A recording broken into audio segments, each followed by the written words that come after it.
1997 financial crisis.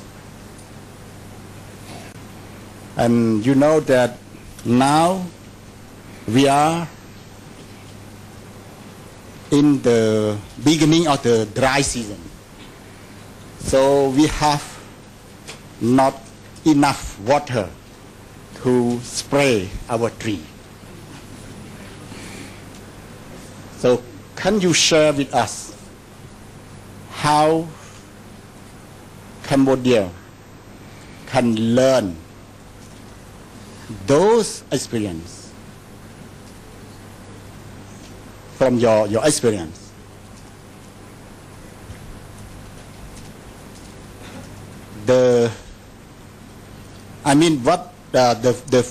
What we do first, because we short of water, but what we do first? Tourism or infrastructure or one product, one village development or what? So that is my question. Thank you very much. Yes, I know that now the revenue of the government is fall short due to the slowdown in tourism, slowdown in export, and also, but the tax collection is very good here, and with the VAT implemented. But you need confidence. I think with me here, as your advisor, we were trying to bring investor. After we work on the strategies, we can do some invitation for the potential investor, or we can attract some of the sovereign wealth fund from other countries, which is they have abundant. And I think we should start to work on the strategy first, and then after that we can find the money in each country, especially developing country, never enough. So we have to have the fund from other source, not in the form of borrowing. If you borrowing, it means that you have cost. If in the form of build confidence for them to invest, that is much better. So we will trying to build confidence quickly. I think within 3-4 months we should have the strategies that can invite the investor who come to invest here. Okay, please introduce yourself also, please. Excellencies, my name is May Kalyan. I'm from the Council of Ministers. It's so enlightening to hear your speech. It's so interesting that I forgot what you're talking about.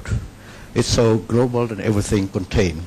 But I have a few points that come to my heart that I really hold it.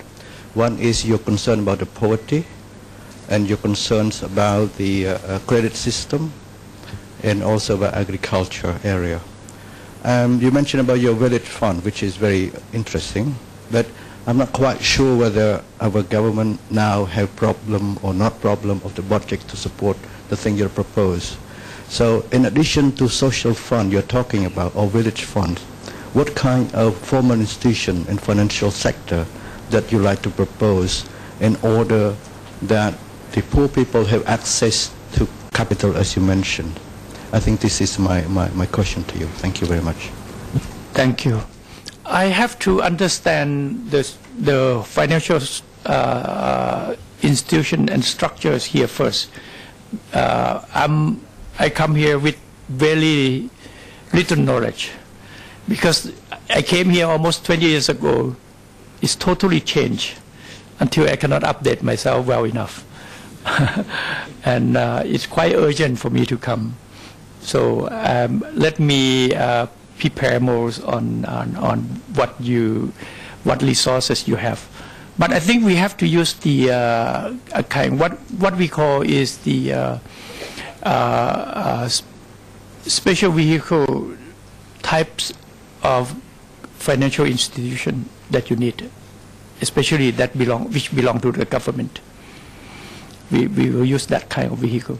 We will not use private sector vehicles on this matter, but we will let the private sector's banking to do to compete.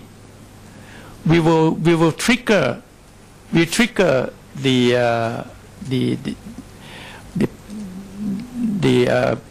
projects, and then let the private sectors, if they're interested, they come. For example, after we did the village fund in Thailand, later on many commercial banks start to lend to the small lenders. In the past, they just don't want to do. You know, they really they don't want to do small work. They provide loan syndicates to the big companies, but after they learned the lesson in 1997, they start to come to do the small lending. So I think that will be a vehicle that we use. And in Thailand we use the agriculture and cooperative bank, and also government saving bank, the two banks that have the branches all over the countries.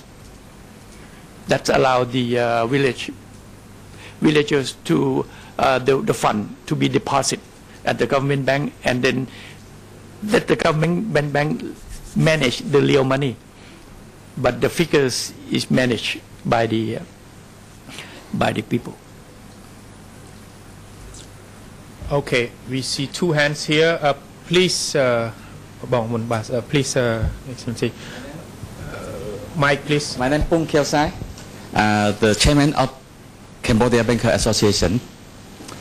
You mentioned so far, Cambodia government must to invest in infrastructure, but by our national budget, you know, we have about 6% of deficit every year.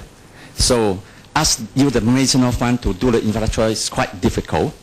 So my experience is I saw some neighbor country like China, Vietnam, they ask the private sector to do the infrastructure, like the riverbank protection, irrigation system. By exchange, government you give the developer some piece of land or some concession right.